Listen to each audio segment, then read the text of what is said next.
Darkcast Network. The light shines brightest on our indie podcasts. They say hindsight is 20/20. A dad wakes up on a Sunday morning, goes to the gas station to fill up his wife's car, has breakfast with his son, pays bills, plays a little online Scrabble, and mows the lawn. At the time, it just seems like a normal Sunday morning for a suburban dad. When Robert Hoagland disappeared the next day, it left people baffled.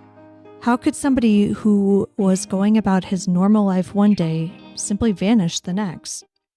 But now, almost 10 years after his July 28th, 2013 disappearance, we can look back at those final actions in a different light. Because today, December 7th, 2022, we found out that Robert Hoagland did, in fact, choose to walk away from his life and start a new one just 90 minutes away. When a person goes missing, there's a special kind of pain in the not knowing. I want to tell the stories of those who never came home. Today, we're going to update you on the case of Robert Hoagland. I'm Kona Gallagher. And I'm Ethan Flick. And this is And Then They Were Gone.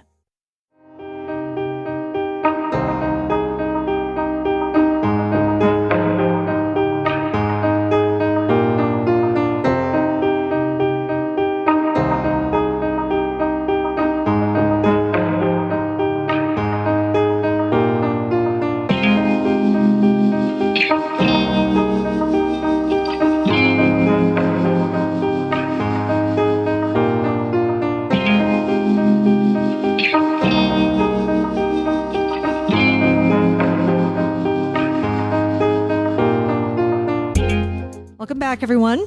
Welcome back. All right, so this is obviously not the episode that we had planned. This is a rush recording because holy crap, there was some news today. Yeah, so this was something that we had kind of theorized when we first looked at the case. Yeah, it was interesting. We both went back and listened to our original episode on this today, which we had put out in February of 2021. So, it had been a little bit since we had kind of gone over the details. And I think there were three main theories at the time, right?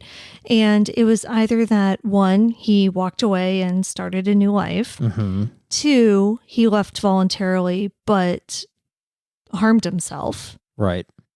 And three, that he had been the victim of some sort of violence that was more than likely tied to his son's drug use and the shady characters that he had been hanging around. Right. So as we recorded the episode, we kind of went through everything. I think that we were leaning more toward the voluntary leaving one way or the other. Yeah, I think we definitely were. I mean, all the evidence was kind of pointing to that, even though there was still some question marks, some confusing details, like the fact that he hid his wallet right, and his keys so that it wouldn't be found until later. And I think we were really struggling over the motivation behind that.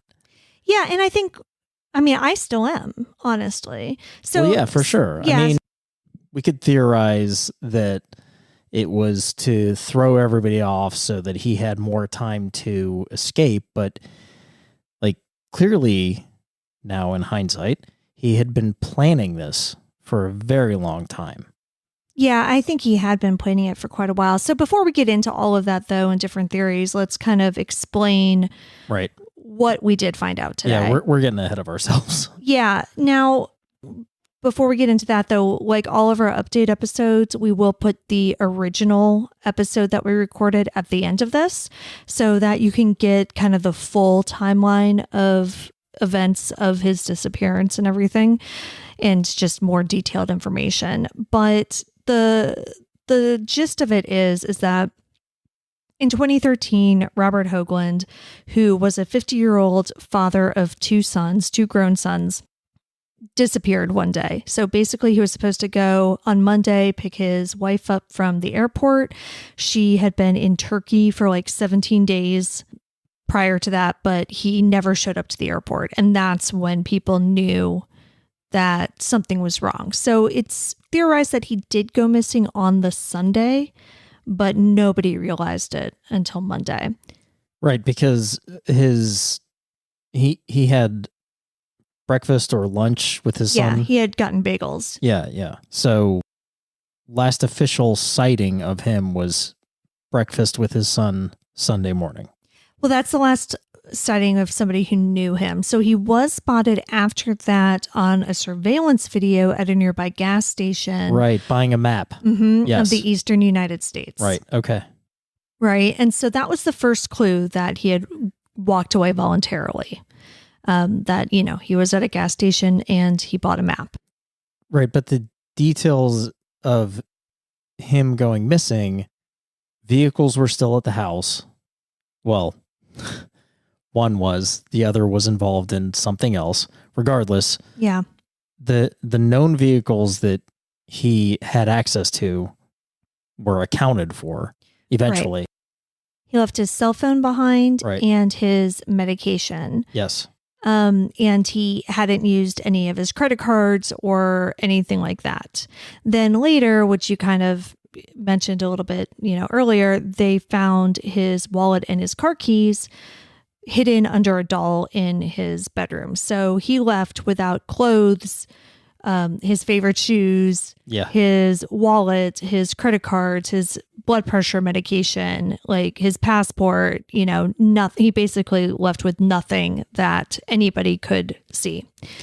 So when the police started looking into this, they discovered that on his personal computer, there was a program that was downloaded that deleted his internet search history. Yeah. I mean, it shows premeditation, although I still do stand by the fact that that could be unrelated and 100%. I agree. It could completely be unrelated. However, yeah, again, like you mentioned, hindsight. Right. Given the fact that we have that, we have the fact that we know now that he did in fact walk out on his life. Yep. And there was the property that he was looking up in Rhode Island. Yes. And there were sightings in Rhode Island, yes, that were never proven to be him, right, but could have been him. There are also sightings in New York State, right, as well, shortly afterwards, So as we found out today, Robert Hoagland had been living in Rock Hill, New York, which is only about a 90-minute drive from his home in Newtown, Connecticut.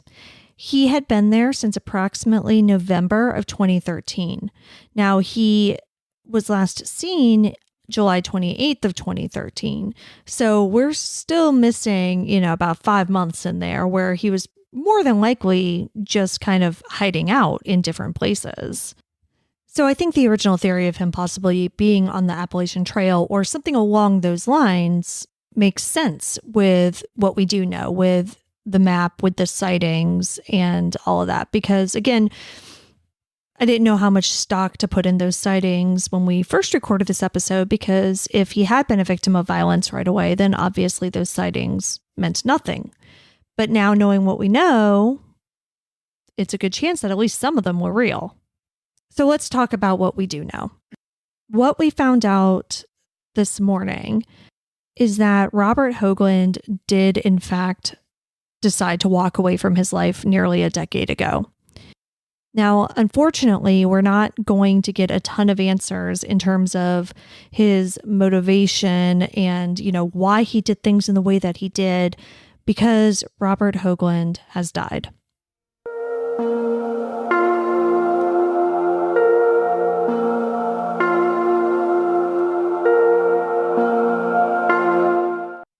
That is, in fact, how this entire story broke today.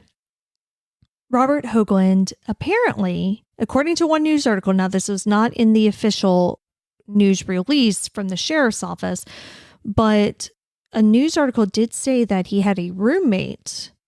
Oh, I hadn't heard that. Yeah, he had a roommate, and the roommate called 911 and said that somebody was having a medical emergency. So paramedics came, and Robert Hoagland, unfortunately, did not make it. Now, we don't know the cause of death yet, but police have said that they do not suspect foul play. In the news release, which we'll have on our website, and I actually posted it on our social media already, it says that they originally couldn't identify him, but that they found documentation with the name Robert Hoagland.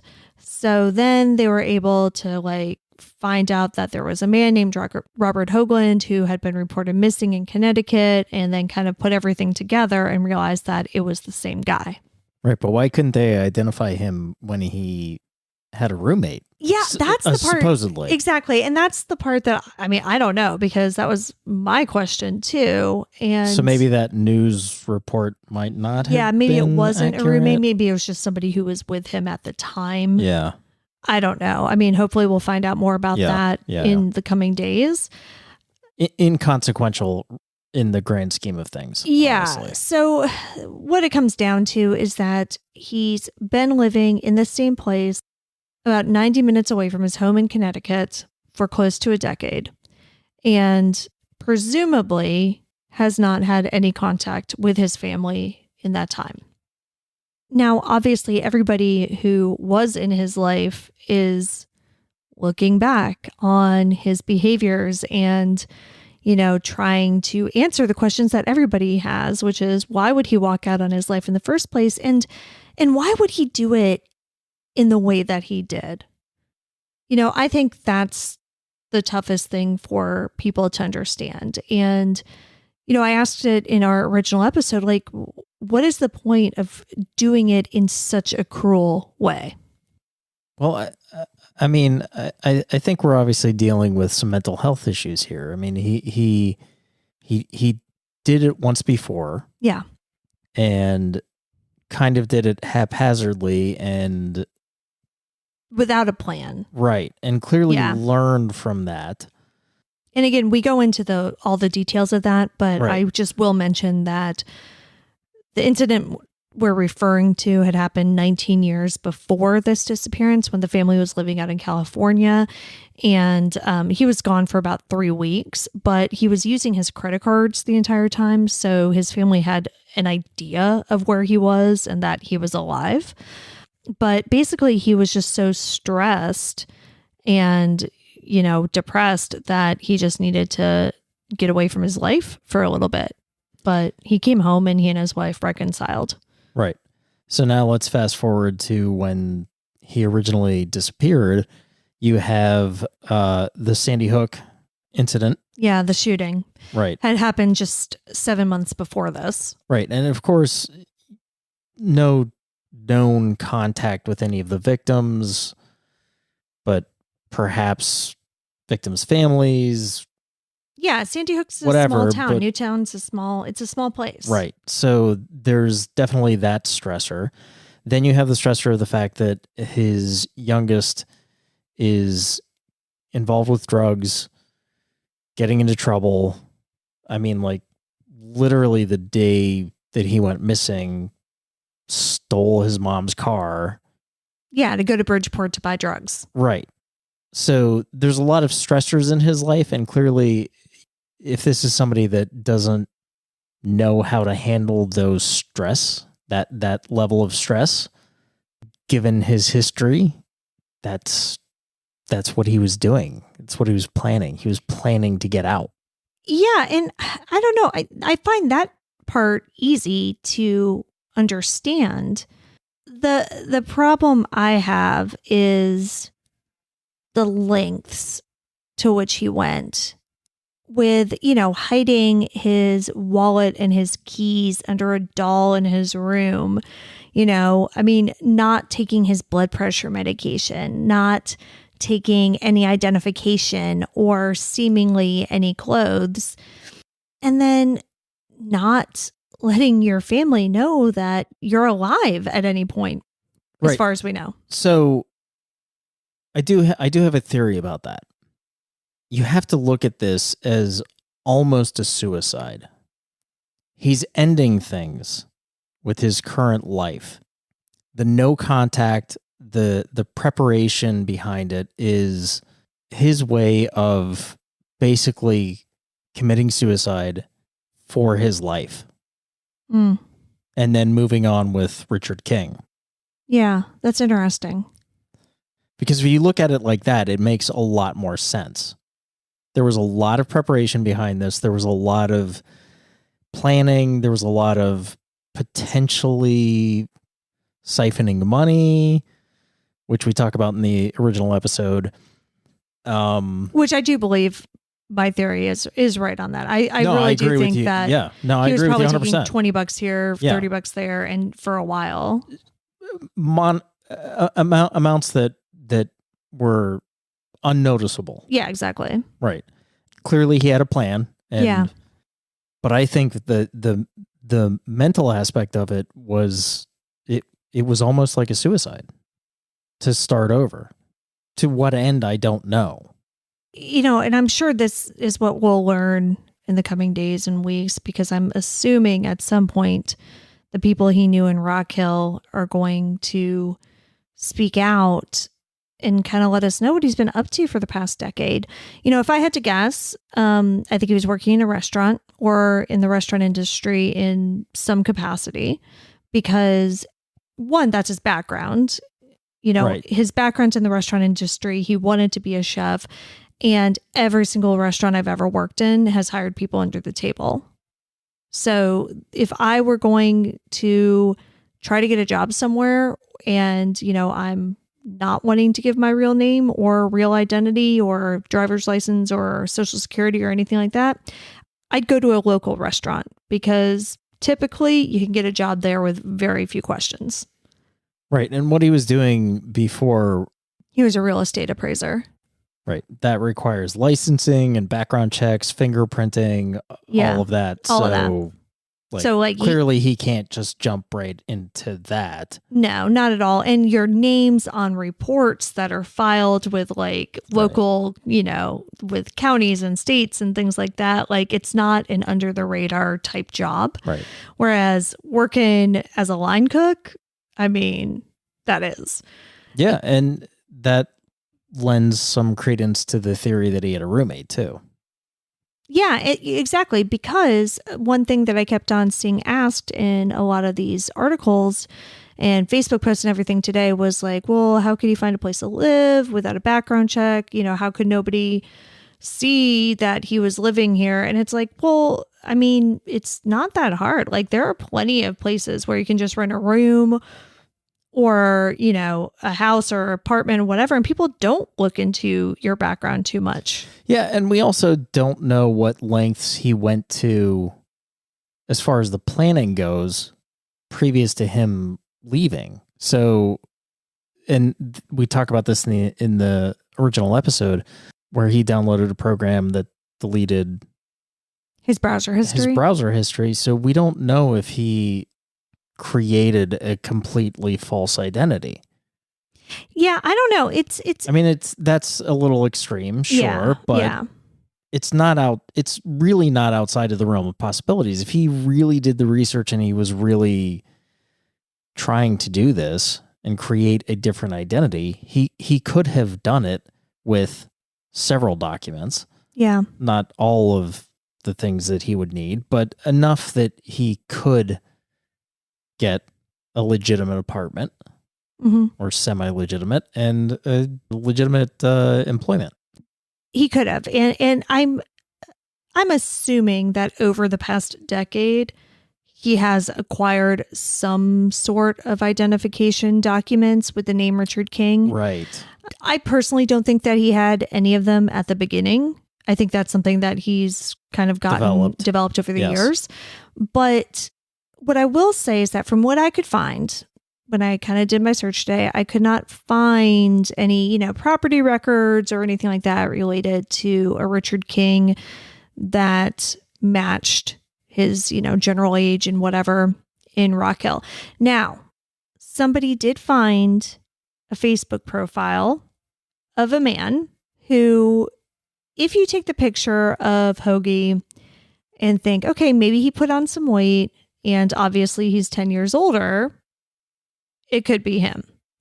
So before I give my opinion on this picture, we're gonna go to Mr. Face Guy here. Oh, here we go. Okay. All And right. I'm gonna show you the picture, and I want to know what you think. Okay. Okay, so I just airdropped you the picture of Robert Hoagland that, we used for our first episode, et cetera, Right. et cetera. Yeah. So now I'm going to send you the photo of the man in Rock Hill, New York. All right, so I just sent you the full photo. Then I'm going to send you a side-by-side I did of their teeth and their nose zoomed in. So, but give me your initial impressions just looking at the two full photos. It's kind of tough because the second picture has the hat on, which takes away from some of the identifiable features. I don't think that's him, though. When I first looked at the two pictures side by side, I was like, I don't know, that doesn't really look at him. But then when I looked at the teeth, they actually have similar teeth. So he has one canine. They both have like one canine that's longer than the others. Yeah, I was looking at that. And they both have like a front tooth that's a little bit crooked, it looks like.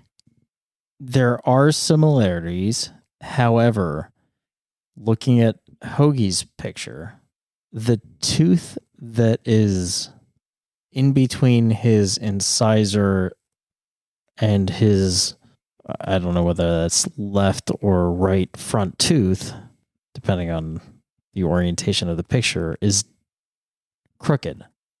Right. Yes. So the man in the Facebook, his teeth are a little bit straighter. I did a side by side where I zoomed in on their nose and mouths, and this is actually what convinced me that they are not the same person. Tossing back and forth, like the smile is different. Yes, in theory, if he put on weight, the lines in his face would be different, but the nose is just... The nose is totally different. So look at the picture I just sent you. Okay. And that's what convinced me. It's two different noses. Oh, yeah, for sure. Yeah, and that's what was getting me. It was the nose different. Now, okay, so you're talking about a potential 10-year difference. Yeah. So we know noses and ears continue to grow. They do, but they don't life. change shape like that. Correct. I mean, that is a very different They literally nose. just get bigger. They don't change shape. Regardless, I don't want to spend too much time on this because I truly don't believe that it's him. I just did find it interesting because this guy's Facebook profile is very locked down. Like there's basically no public information, no other photos. And it does say that he lived in California, which Robert Hoagland also lived in California. But I honestly think it's just a coincidence. I think it's a different person. Yeah, so I think it is too. So we don't really have answers in terms of like, again, what he was doing. I mean, it does appear that he didn't start a new family or anything like that. If he did in fact have a roommate or, nobody really knew who he was. That was the whole stressor was his family. And this is completely conjecture, but given the fact that he disappeared that first time, yeah, when there were stressors in his family, and the second time there were a lot of stressors in his family, I think it was the family that he was trying to escape. Yeah, I think you're right. And that's terrible to say that. Yeah, it is. I mean, it's awful. And that's something that his family has had to deal with for the last decade because from what it seems like, it does seem as though after the first couple of years passed, that the family did start to believe that he had voluntarily left. Right. Yeah. And so that's something that they've been having to come to terms with for many years. And, I can't imagine how difficult that must have been for them to believe that your father is out there somewhere and is just choosing not to be around. Right. And now today to have that confirmed. And now they have to deal with that on top of his death. Yeah. And asking all the same questions that we're asking, although it actually matters. I mean, ultimately, listen, we're being nosy, but this is their life. I mean, right. this is just so heartbreaking for them. Yeah, so they're just trying to put the puzzle pieces together too in such a much more profound way.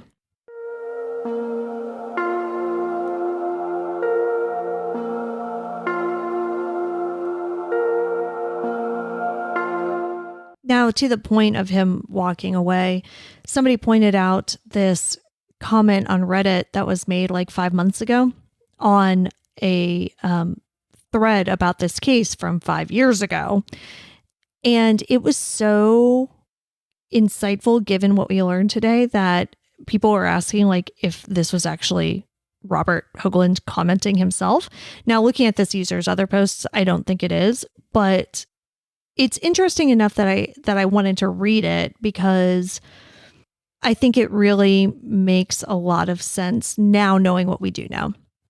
So this post says, which, you know, to my knowledge is literally just some random person who has nothing to do with this case, said he definitely left himself. He knew Max would grow up if he left, and also he couldn't cope once he found himself with a metal pipe confronting his son's drug dealers.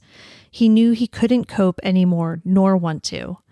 Why would he come home? He was driven out. This is a case of a good, kind, gentle man whose son chose a bag of drugs over him. He left money and the house nice for his wife. That's his way of telling her that he loved her, but he had to get out. I would advise him to get out too. Max is now clean and with his mother. That's what Robert wanted, and he was right. I have no doubt he has a new family and will never be seen again by his family.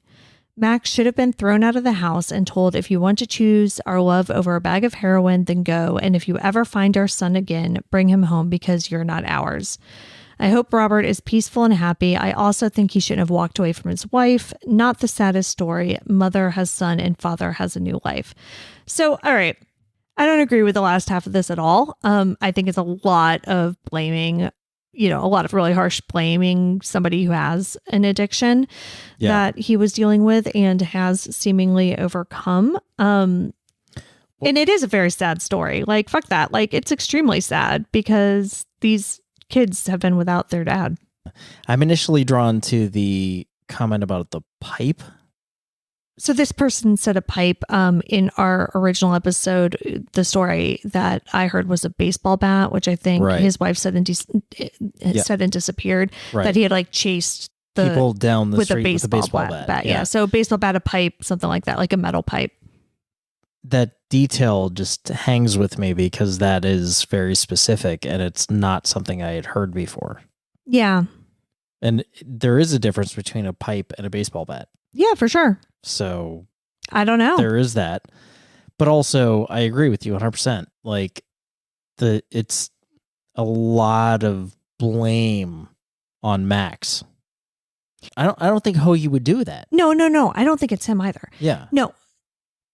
I think the most heartbreaking part of this entire story is that for almost 10 years, people have been blaming Max in one way or another.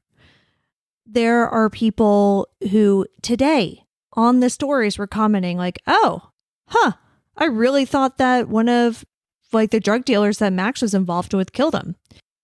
And people are saying, oh yeah, I really thought Max had something to do with it. Or, I thought that this was related to Max in some way.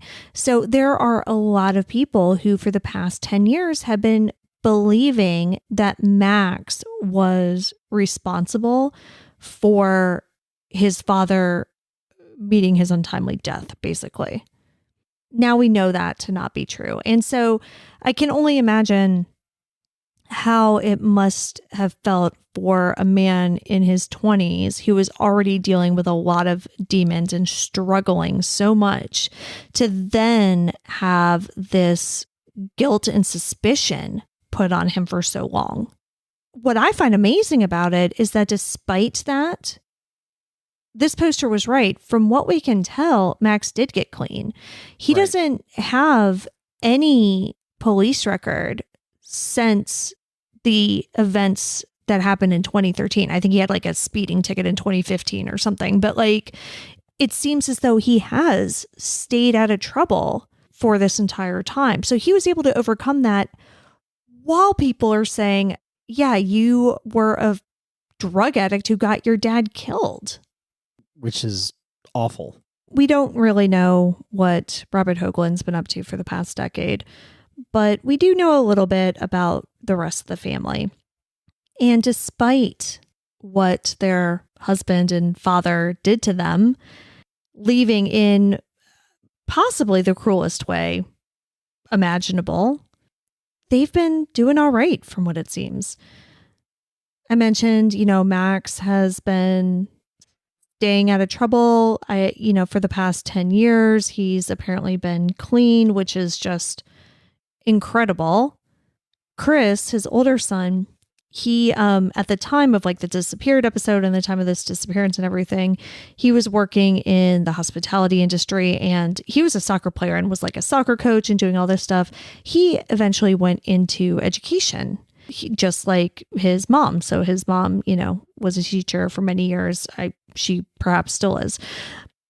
But he also got married a few years ago and has a baby and, lives with his wife and his child in a different state now and is making his career in his life.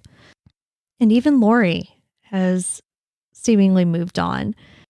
She still owns the house that she and Robert had in Newtown. That's got to be tough. Well, yeah, it's got to be, but it doesn't appear that she lives there anymore.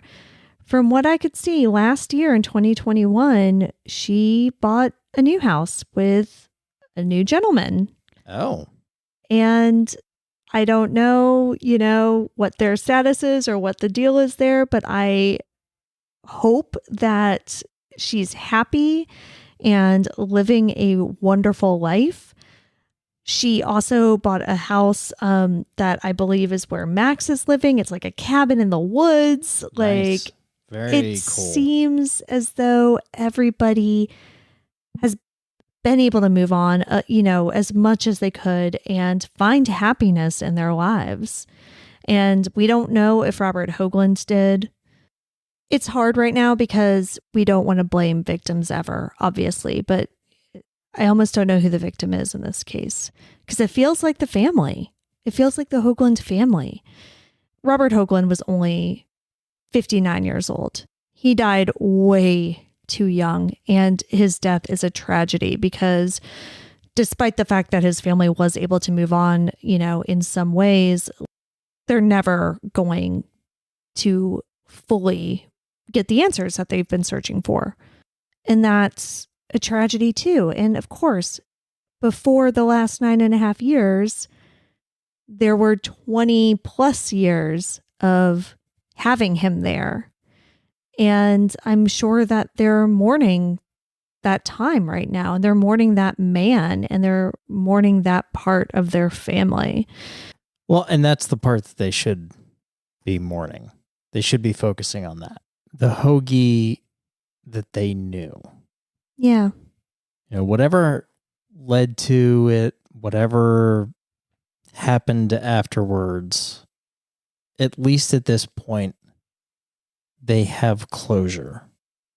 And right. They can focus on missing the dad, the husband that has been missing for the past 10 years.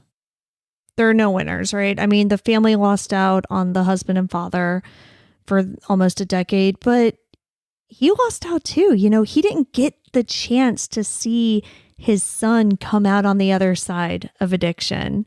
Like, he didn't get to see his other son start his career and get married and have a baby. Like, he missed. He didn't get a chance to be a grandfather. Yeah. He didn't get a chance.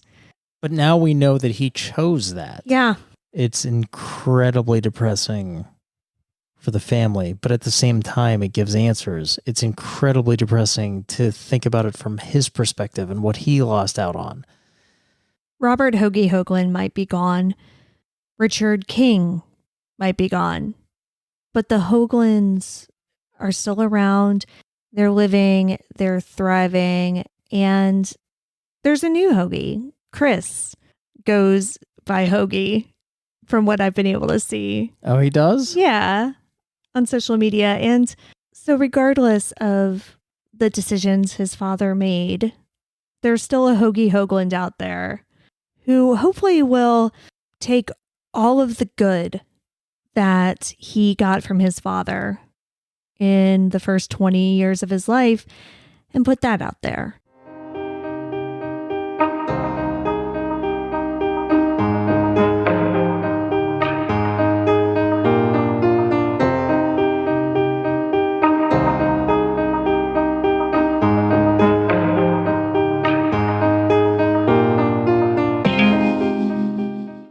Robert Hoagie Hoagland went missing from Newtown, Connecticut on July 28, 2013. He was found deceased in Rock Hill, New York on December 5th. He was 59 years old. You can see all the sources for this episode along with photos and videos at our website, andthentheywere.com. Also, you can discuss this episode straight from the show notes on your phone without having to go to a social media app or anything. We are now on Galas. The link is in the show notes, and you can start a discussion, either text or audio, on any of our episodes. So do it right from your phone without switching to another app. And we'd love to hear what you have to say. And be sure to follow us on social, and then They Were Gone Pod on Facebook, and at ATTWG Pod on Instagram, TikTok, and Twitter. If you like what we're doing, please subscribe and consider leaving a 5-star review on Apple Podcasts. It will help new listeners find us. And the more people that listen, the more chances we have of bringing someone home. Stay tuned for our original episode on Robert Hoagland that aired in February of 2021. And we'll see you here next week for a brand new episode. See you next week. And Then They Were Gone is hosted by Kona Gallagher and Ethan Flick. All research, writing, and editing is done by Kona Gallagher. Theme music is The Stork by Ketsa. Additional music is provided by Kai Engel. And Then They Were Gone is a Little Monster production. Hey, you can do it!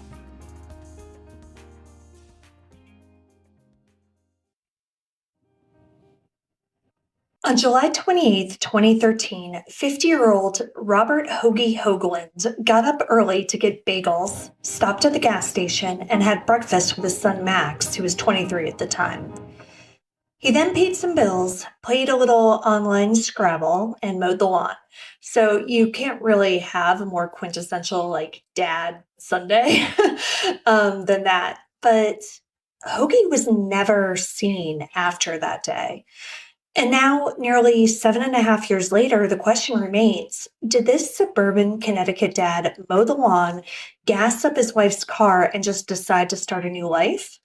Or did his son Max and his drug use problems lead to a much darker fate for the family man? When a person goes missing, there's a special kind of pain in the not knowing. I want to tell the stories of those who never came home. I want to tell you the story of Robert Hoagie Hoagland. I'm Kona Gallagher. And I'm Ethan Flick. And this is And Then They Were Gone.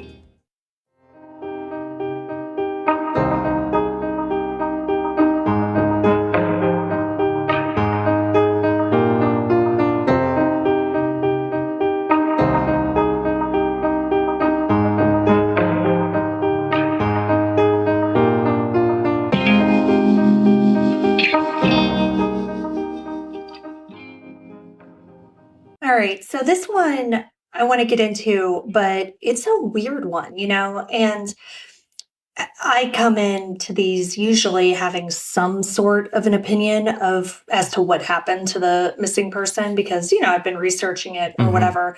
And this one, I'm really curious to get your perspective on because, I don't know. I have no idea what happened to this guy. Okay, well, I'll do my best. Okay. Robert Hoagie Hoagland was born on June 9th, 1963. Hoagie always dreamed of becoming a chef, and he actually met his wife Lori in culinary school. The pair married and eventually had 3 sons, Chris, Max, and Sam. Now, in the beginning, the young family moved around a lot as the couple tried to find jobs in their chosen industry. Hoagie worked at many restaurants over the years in varying capacities, but it doesn't sound like his dreams of culinary greatness ever really materialized, the way he was hoping. For her part, Lori passed her love of cooking down to the next generation as a culinary arts teacher at Newtown High School. And that was in their hometown of Newtown, Connecticut. The family settled in the Sandy Hook area of Newtown to have a quiet, friendly place to raise their family. And, for many years, it was exactly that. But on December 14th, 2012, tragedy struck their idyllic town when a gunman walked into Sandy Hook Elementary School and murdered 26 people, including 20 children aged 6 to 7. Yeah, I was wondering if that was the same Sandy Hook. Yeah, the tragedy rocked the entire nation. And I mean, I don't know about you, but I remember exactly where I was when this happened. Yeah, same. Yeah, because our older boys, they were close in age to these kids. And I remember spending the entire day at work getting nothing done and just following the news coverage. And then coming home and just sitting alone on the couch and just like crying and watching CNN. Yeah, I think I was listening to the news in my car on the way home. And then when I made it to my apartment, I just sat in my car. Yeah. Like I couldn't get away from the news. I just couldn't do anything. It was terrible. It was, I mean, just really just a truly awful day in our country's history. So this happened just 7 months before what we're talking about today in this episode. So, the wounds are still very fresh. And from what I understand, Sandy Hook is a small, tight-knit community. So there's a pretty good chance that the Hoaglands knew either family members of the victims or even some of the victims themselves. And I have to imagine that with such a personal connection to a horrible tragedy, they were grieving in some sense. But this wasn't the only thing the family had been dealing with. Their middle son, Max, had been using drugs and it had gotten out of control. Dealing with a loved one who has a drug use problem is an ongoing heartbreak, and the Hoagland family certainly was not immune to this. Hoagie and Lori loved their son, and they tried to do everything they could to help him. Max did complete a stint in rehab and ended up moving in with his grandmother, but it just all became kind of too much for her. So in 2013, Max moved back in with his parents. So grandma is in Sandy Hook, or is... I think nearby. Nearby? Yeah. So that was probably his attempt at, people, places, things. Mm-hmm. Okay. While Lori had a stable job as a teacher, Hoagie still worked long restaurant hours. So when Max really started having problems, the family seemingly decided to just circle the wagons and really just focus on helping him out. Hoagie left the restaurant industry entirely and actually got licensed as a real estate appraiser and helped out at his friend's law office. And so this career change gave him the flexibility to spend more time with his family, including Max.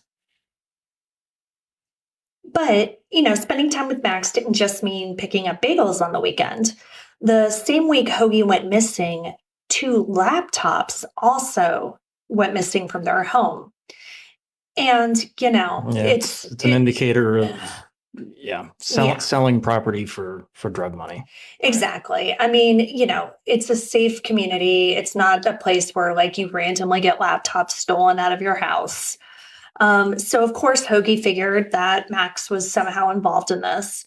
And he suspected that they were either stolen by the shady people his son was hanging out with, or exactly what you said, that Max, hawked them for drug money. Yeah, exactly. Apparently, Hoagie knew where some of these people hung out, so he actually ended up going to an abandoned factory in nearby Bridgeport and confronted 2 men about these missing laptops. And, they denied having anything to do with it. And we've talked in previous episodes about how any involvement with illegal drugs raises your chances of becoming a crime victim. Yeah, absolutely. In some regard, right? Yeah.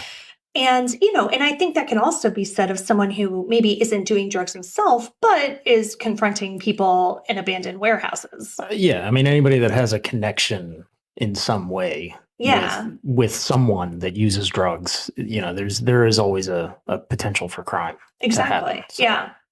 And so when Hoagie is reported missing just a few days after this, I think a lot of people thought that maybe he basically pissed off the wrong person and something happened to him. And I think the drug angle is probably why this case got so much media attention in the beginning. Because as we know, police aren't typically inclined to really investigate missing persons cases when it's an adult because there's always that chance that the person just took off. Right. And, as we've discussed many times, like, that's not illegal. Like, you can just leave your life. Yeah, it's a shitty thing to do, but right. you absolutely have the right to do that. Yeah, and it's not the police department's problem. Yeah. Right. But in this case, like, yes, there was the drugs, but, the fact that it was also such an ordinary day. In addition to the online Scrabble and the lawn mowing, Hoagie was making plans. So his wife, Lori, had been on vacation with friends in Turkey for the past 17 days, and he was supposed to pick her up from the airport when she returned on Monday, July 29th. Despite the fact that the couple spoke on the phone on Saturday night and confirmed these plans, when Lori arrived at JFK Airport in New York City, there was no one there to greet her. Okay, so they spoke on Saturday. Yeah, they spoke on Saturday night. She was coming in on Monday. Okay, so Sunday was bagel day. Okay. So Sunday was the day that he had bagels with Max. He mowed the lawn. He gassed up her car because she was coming home. I'm just trying to get a timeline. Yeah. So Sunday, when was the last time anybody saw him? So we're getting to that. Okay. Yeah. So we're getting to that. But it was Sunday, right? So it was Sunday afternoon when he was last seen. So wife spoke to him on Saturday. He was seen on Sunday, but then by Monday, nobody knew where he was. Monday, when Lori's at JFK, she obviously tries calling her husband because maybe he got the times mixed up or, Sure. whatever. But she never received an answer. So she eventually went to a family member's home in Brooklyn after waiting for 2 hours at the airport. Just to kind of, because Brooklyn, so for those of you who are not familiar, JFK is in Queens. And so Brooklyn is a short cab ride. So much easier than getting from JFK to Newtown, Connecticut. So anyway, so she went to Brooklyn, and while she was there at her family member's house, she, obviously continued trying to reach out to Hoagie and figure out what the hell is going on. But while she was there, she received a disturbing phone call. Hoagie's boss's wife, and remember, so this is at the law firm, and they were friends it was their friend's law firm. Right, Yeah. So that's because it's why is your boss's wife calling? But it's Right. their buddies. Yeah. So she calls to tell Lori that Hoagie didn't show up for work that day. Mm-hmm. And so she is presumably calling Lori because she obviously couldn't get in touch with him and is similarly wondering what's happening. Does he have a cell phone or is all of this landlines? No, cell phone. I Okay. mean, it was 2013. Well, yeah, I know, but how some 50-year-olds are. No, he was a normal one. He had a cell phone. So at this point, all right, so Lori is in Brooklyn. Husband hasn't picked her up, didn't show up for work. So she's obviously thinking that there is something wrong beyond him flaking on the time that she arrived. But she's not in full-blown panic mode yet. Okay. Her flight didn't arrive until 4 p.m. on Monday, and she's probably exhausted. Coming from Turkey, that's a long flight. So she ends up spending the night in Brooklyn. Okay. And then heads back home to Connecticut the next day, Tuesday. July 30th. But when she gets there, she finds no trace of either her husband or her son, Max. And on top of that, her car, a Volkswagen Golf, is gone. But Hoagie's car, which is a Mini Cooper, is sitting in the driveway. Yeah, so she gets home on Tuesday, no husband, no son, no car, but husband's car is there. And still can't get in touch with anyone. No sign of forced entry or anything. No, nothing like that. So she's obviously trying to figure out what's going on at this point. So, she starts to look around the house, just like you said, to like see if there are any clues or anything really. So she goes into her husband's office and finds his phone, keys, passport, and blood pressure medication all there. So in her eyes, this is what she's, seeing right now. His wallet and her car were gone. So, maybe he's somewhere short term, right? Like, he doesn't have his blood pressure medication or his passport, but like, there are plenty of places you can go without those two things. But, she couldn't find any clothes or anything else missing. So it doesn't look like he decided to like spend the week somewhere else. Yeah, right.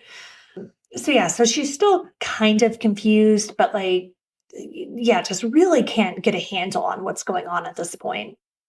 So while the whereabouts of her husband remained a mystery, Lori was at least able to quickly figure out where her son was.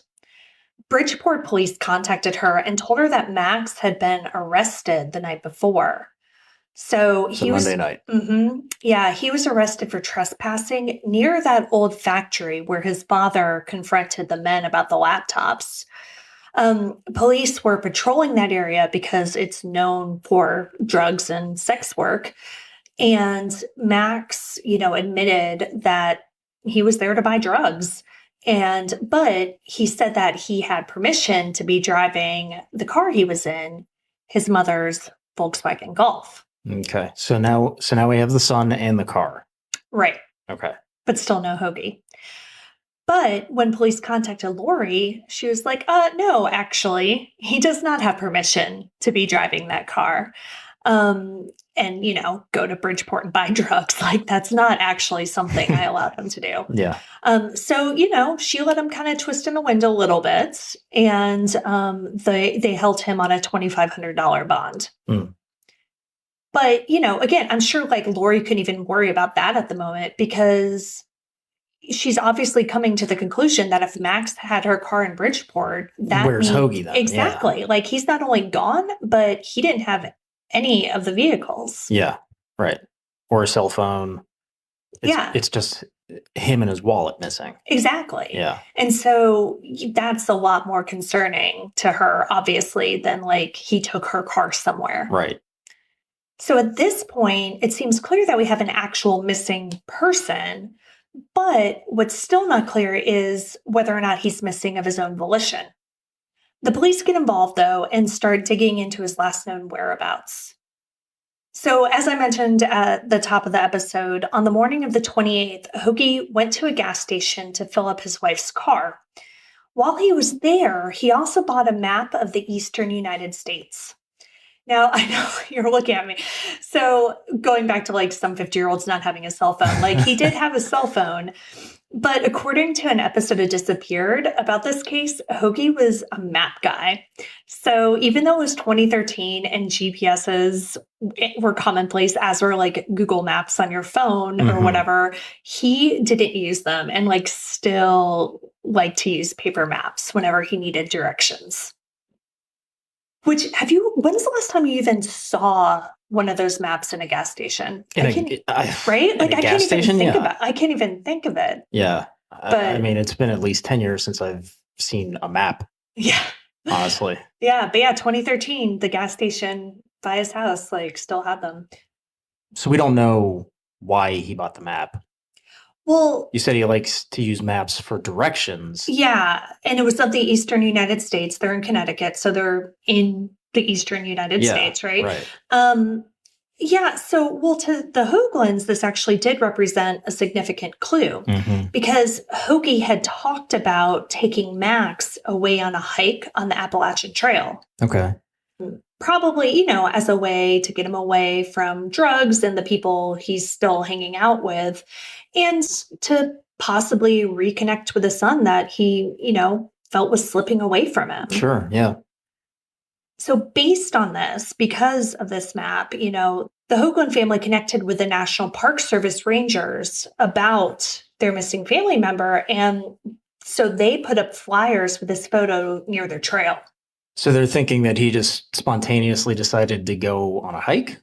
Kind of like maybe, yeah, basically that, he was talking about taking Max to the Appalachian Trail. And so maybe he just spontaneously decided, you know what, maybe I just need to get away myself, right? Because, all right, so if you think about it from Lori's perspective, she's been gone for 17 days. I'm sure she heard about the whole laptop thing while she was gone, right? Yeah. She gets home, her son's arrested for buying drugs. So maybe shit was just going bad when she was gone. And maybe Hoagie was like, you know what? I need a break. Can't deal with this. Sure. I'm going to go hike. But is their house anywhere close to a trail entrance? Because both of the cars were still at the house. Well, so he walked from his house to a trail somewhere. Yeah. Well, exactly. I mean, I'm not saying, they didn't think they like cracked the case. Yeah. But I know it's just all they had really at that point to go on. Right. Yeah. No, I get that. It's just that just doesn't add up to me.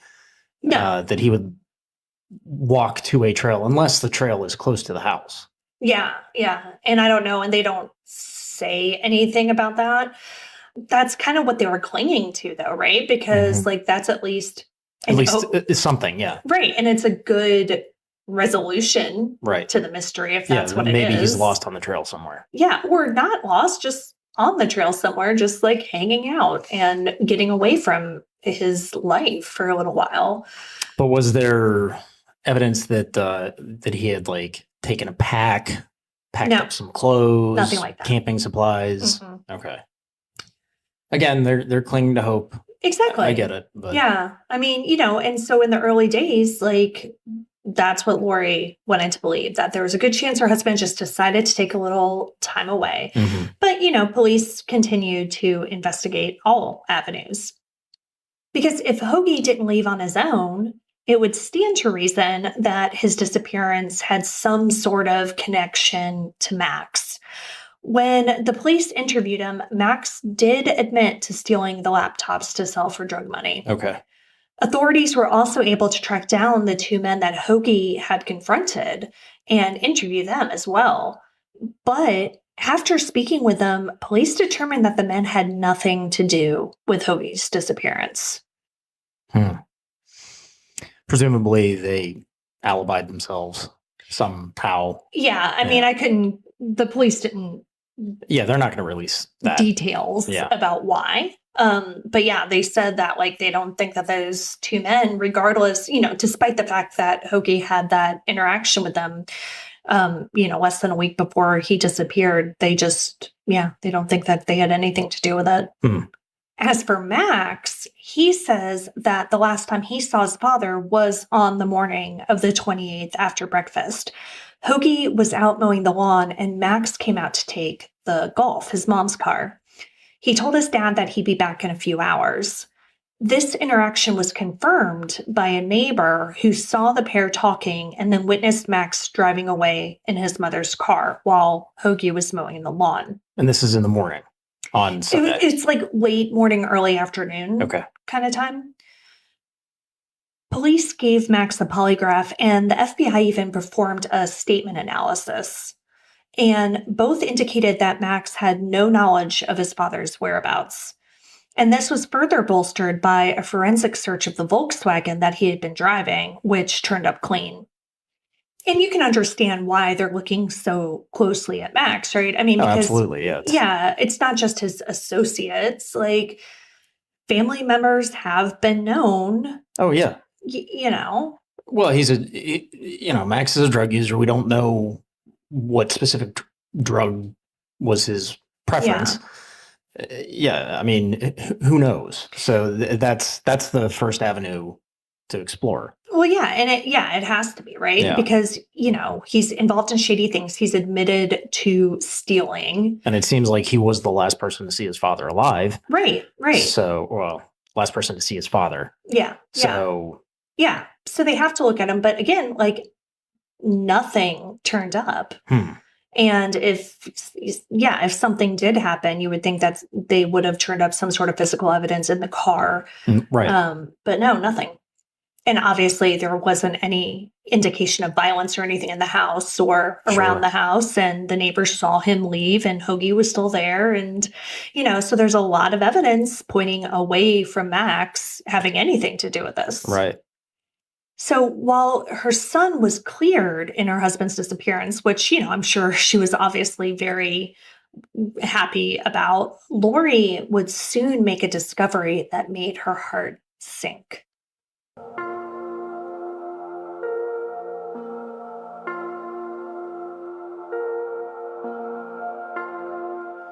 About 10 days after Hoagie was last seen, Lori found her husband's wallet and his car keys hidden underneath a doll in their bedroom.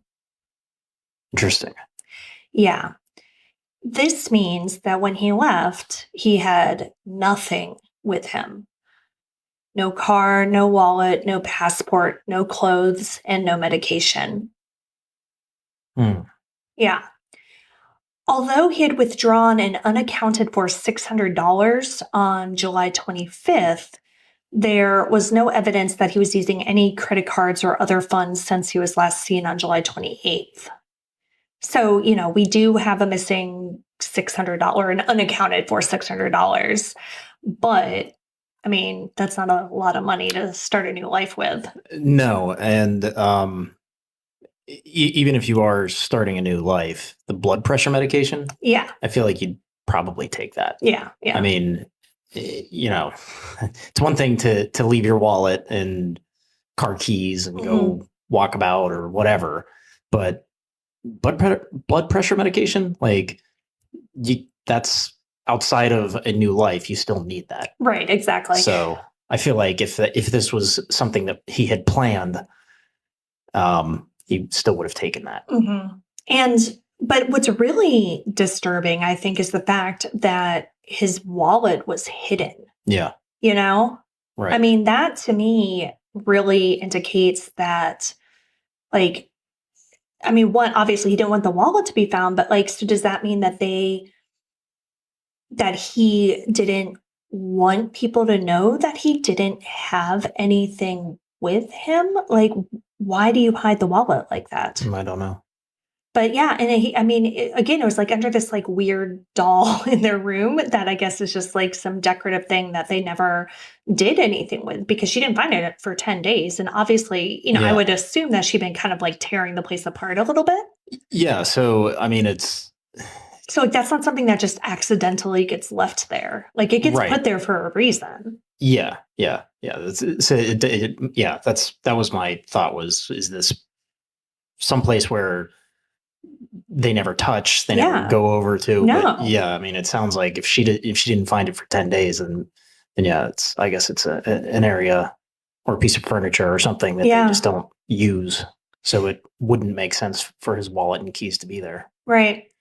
I don't understand why anybody would hide. What would be the point of hiding those? Yeah, I don't know. Whether it's him or somebody else. Or somebody else, right? Maybe. Unless there was some sort of evidence there that they didn't want to be found. Maybe, no, I know. Maybe fingerprints on the wallet from taking the $600. Yeah, no, it doesn't sound like anything, about the wallet itself was suspicious. Just the fact that it was there. Yeah. The only thing I can think of is really, wanting to maintain the idea that he had gone somewhere and was going to be back, right? Or gone somewhere short term, but if you don't have the wallet, it's more alarming. So maybe it was just to either one, hide what had happened to him, or give him a head start by not alarming people that much. Or maybe Max took the $600 out of the wallet to use for drug money. And then hid the wallet? Yeah, so that it gave him a little bit of time before his dad found out that the money was gone. Oh, yeah, maybe. So you're thinking that that this is not necessarily even connected to the disappearance, that maybe Max hid the wallet so that Hoagie was thinking he just lost his wallet. Right. To give him enough time to go out and that's score interesting. drugs. I hadn't thought about that this could just be completely unrelated to the disappearance and could just be related to, all the previous drama. Yeah. Hmm. Just a theory. Yeah, I don't know. Well, so police continued to investigate, but at this point, they didn't really know what they were investigating. Was it an abduction, a suicide, a guy who just left? Like, they didn't know. So they turned to his computers in search of answers. When they searched Hoagie's work computer, they didn't find much out of the ordinary, but they did find that he had searched for an address in Rhode Island multiple times. That's like kind of weird, but he was a real estate appraiser, but it's a different state. Right. You know what is I he mean? licensed to do that in Rhode Island? Yeah, I don't versus think Connecticut? so.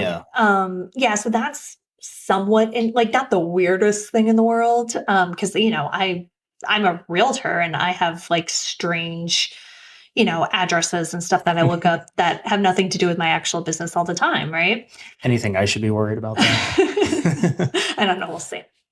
Yeah, so police look into this address, but like they couldn't find any connection between it and Hoagie. So not through work or anything. No, it could have just been like a house he thought was interesting. It could have just been something completely benign. Mm-hmm. So authorities then tried to do a similar search on his home computer, obviously, because I would assume they'd think they'd find more interesting information. Sure, maybe some leads to like where he was going, what he was planning, or what that house, if there's a connection to that house that he was looking up, or anything.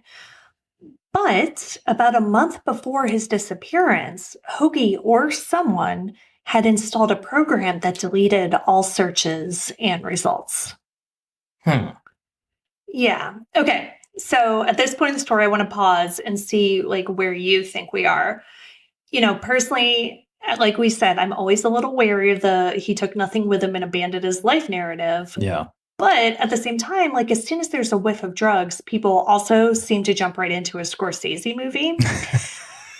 So, all right, what are your thoughts at this point? I don't know, honestly. Right? Yeah. It's so weird. Did Max have a computer?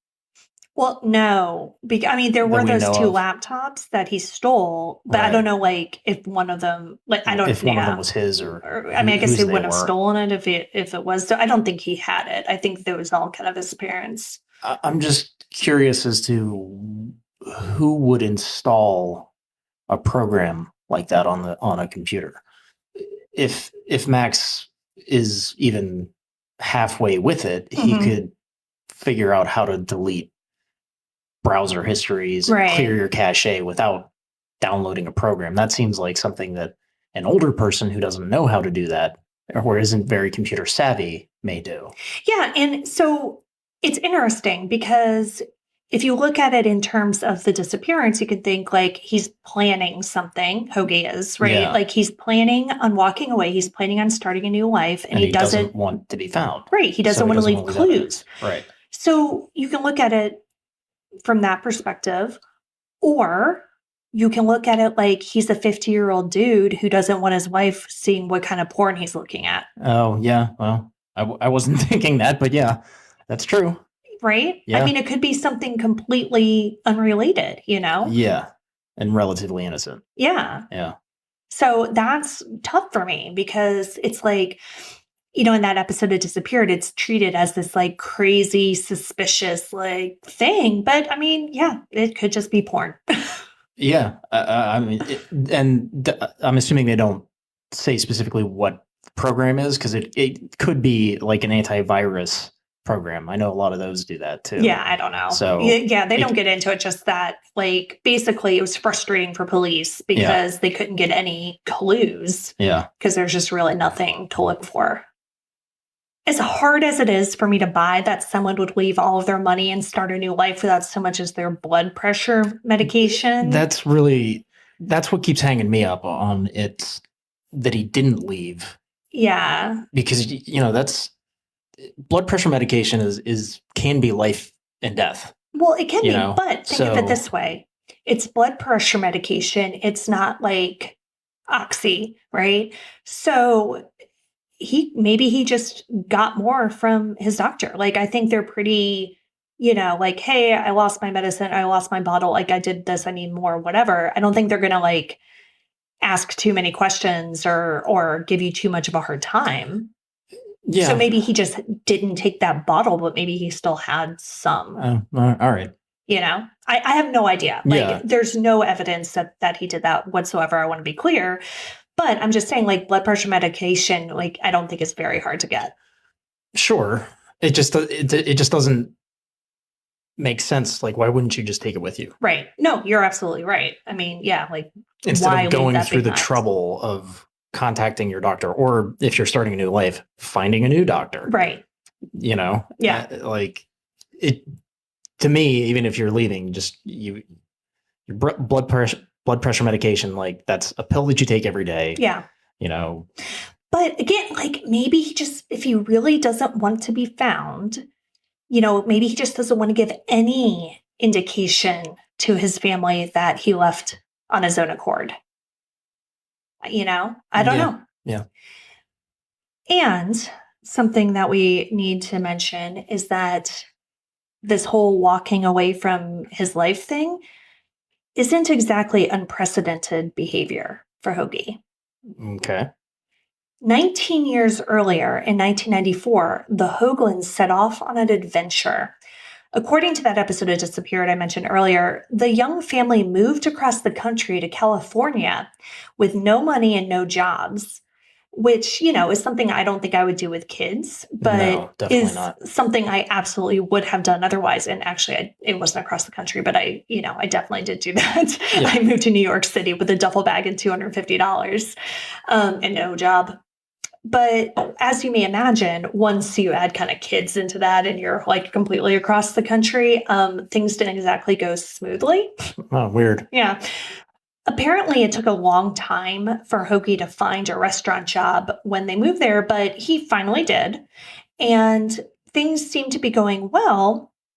And according to Lori, one morning, several weeks into his new position, he left home and told her not to wait up. And this wasn't unusual at all because like the restaurant where he worked had events. And Okay. so a lot of times, he had to stay late and help with those. So, he worked odd hours, like Lori didn't think anything of it. But Hoagie never came home after work. And Lori soon found out that her husband had been let go from his job 2 days earlier. Uh-oh. Yeah. So what was he doing? Well, days turned into weeks with Lori and her small children sitting in their California home, wondering where Hoagie had gone. Mm. But 3 weeks later, he returned. According to Lori, he told her that he got scared and needed some time away. He felt ashamed that he had lost his job and couldn't face her, knowing that he wasn't able to take care of her and their boys. The couple reconciled and soon gave up on their California dreams and moved back east. So did he say where he had been for those 3 weeks? I mean, I'm sure he did eventually, but what's interesting about this disappearance that we should talk about is that, there are some similarities to what eventually happens in 2013.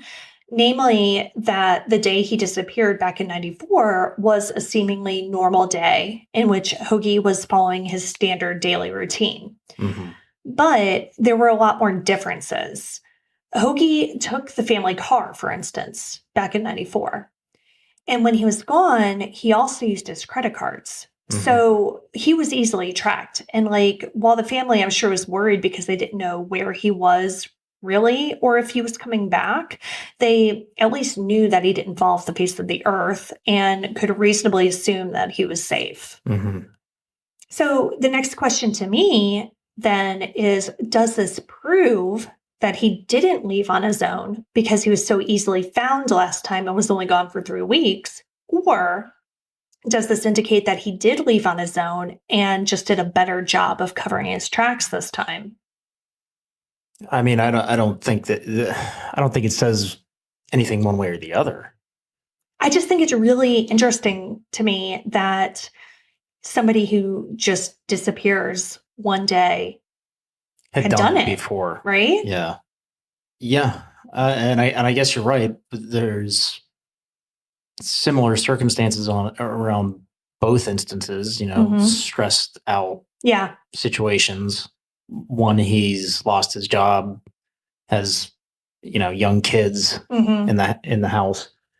And the other, his son is going through all this drug stuff, and he's like confronting guys in abandoned factories. Like, yeah, two very stressful times. Yeah. So again, is this another coincidence, or did he just learn from that? So you would think, okay, so he's got $600 cash, let's say. Presumably, we don't know. Yeah. If he doesn't have a planned location of where he's going, Mm-hmm. you need a credit card to book a hotel room. Yeah, typically. Unless you're staying in some really shady places. Yeah.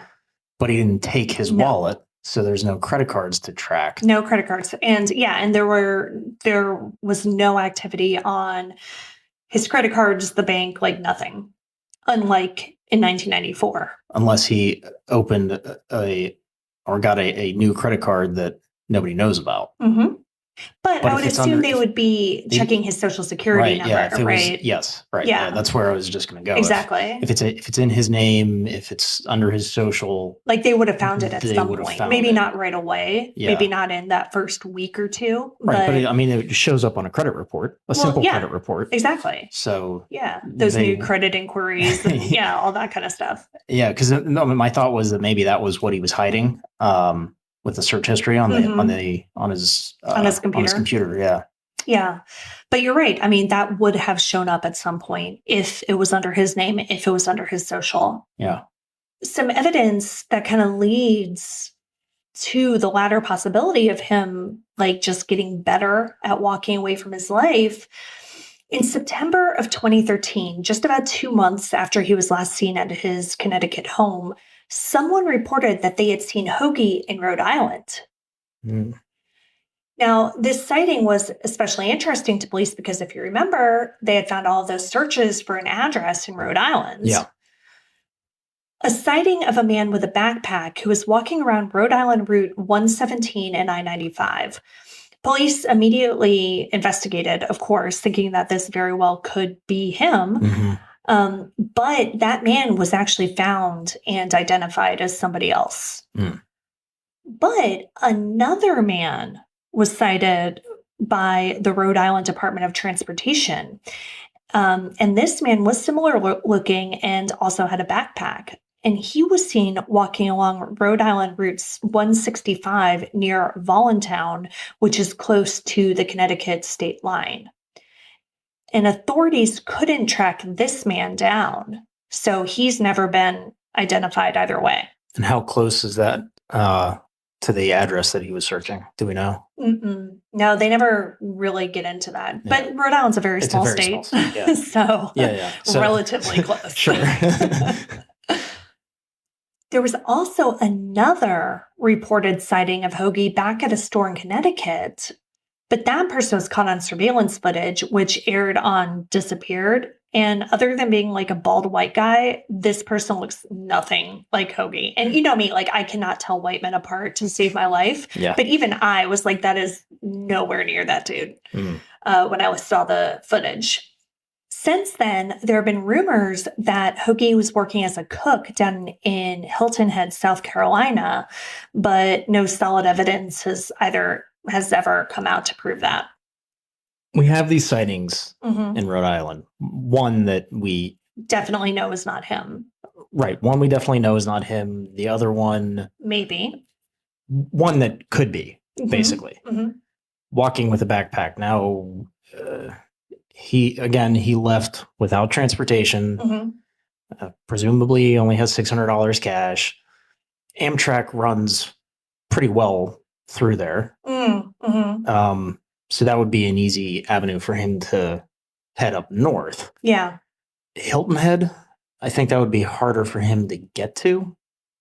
I don't know. I mean, I think a bus could get you there. I mean, pretty easily. Yeah, I guess. And so here, let's go back to the $600 thing, right? So there's $600 that were unaccounted for that he had withdrawn like right before he disappeared. Yeah.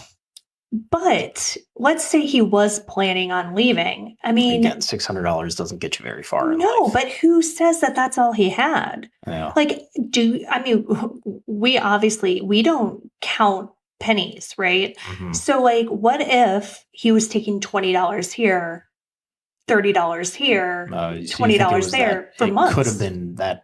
He could have planned just out. he could have just been squirreling cash away That's true. for a while. And Yeah. if he's just, taking small amounts here and there, like, nobody's going to notice that. I don't understand what the point of hiding it that well would be.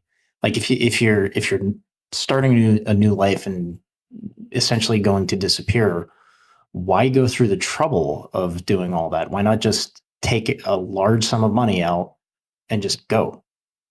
Yeah. I mean, I don't know. Again, the only thing I can think of is to give himself more of a head start. Because like you got to think everybody's kind of figuring out in the first couple weeks, you're like, okay, well, did something happen to him? Did it have something to do with Max? Was he a victim of violence? Is he on the Appalachian Trail? Like they're going down all these different avenues, as opposed to if he took, several $1,000s and left a note that said, all right, peace, I'm out. Like they would have started just looking for him in that regard immediately. Yeah, well, I guess for me the hang up is that he had these 17 days where his wife wasn't in town that he Mhm. could have left, and he waited until Like right before she came back. Yeah, You're right. And that is a good point because that could have given him an even bigger head start. Exactly. If that was what he was going for. yeah. Yeah. So I don't know. And that's like why I just have no idea on this one. And, when I was researching this case, most of the information came from the first year after he disappeared. At that time, Lori seemed to believe that her husband had been the victim of foul play. Mm-hmm. She told the Danbury News-Times in 2014 that she believed that he could have upset someone enough to hurt him if he was trying to protect his children. Quote, I've seen him chase people down the street with baseball bats, end quote. So like, Okay. I mean, again, I'm going back to him confronting people at an abandoned factory. Like this guy clearly, when it came to his kids, was willing Was to protective. put himself in physical danger. Yeah. Hoagie's oldest son, Chris, also doesn't believe that his dad just took off, but for a much simpler reason, his shoes. Apparently, his dad loved wearing loafers, like just loafers 24/7. Like that's all he wore, no matter what the weather, no matter what his activity.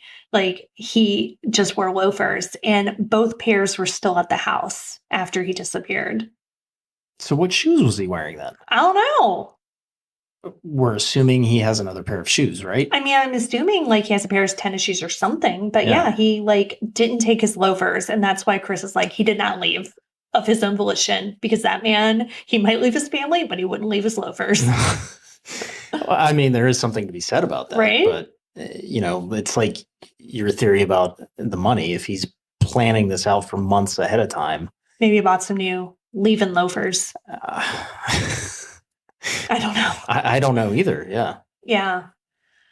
But as the years have gone on and no sign of their beloved Hoagie has ever turned up, not even after that 2016 episode of Disappeared, it seems as though the family may believe he did just decide to walk away. The Find Hoagie Facebook and Twitter accounts have gone dormant. And, take this with a grain of salt, but there's a commenter I found on Reddit who claims to be close friends with Chris, the oldest son. He posted on the Unresolved Mysteries board about this case, quote, I grew up in Newtown and am quite good friends with his son, Chris, who was on the Disappeared episode.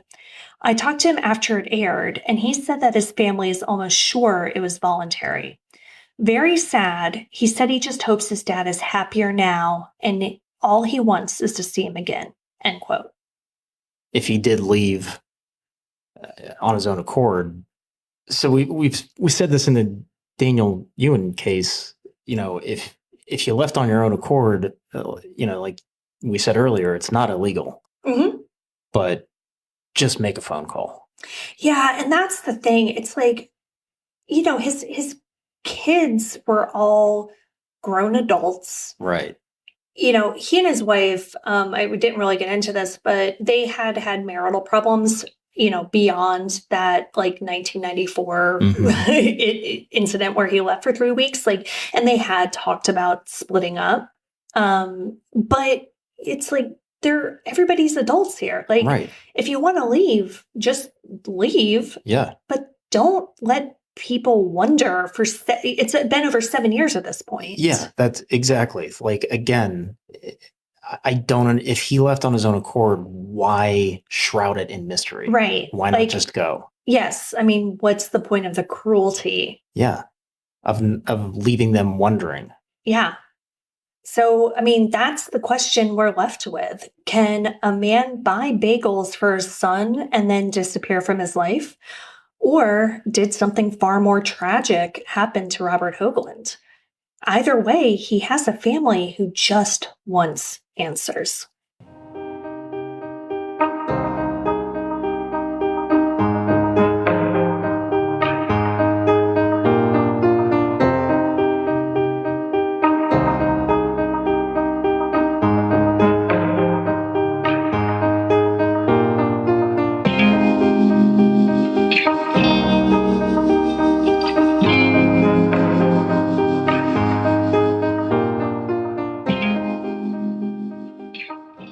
Robert Hoagie Hoagland has been missing from Newtown, Connecticut since July 28, 2013. He was 50 years old at the time of his disappearance.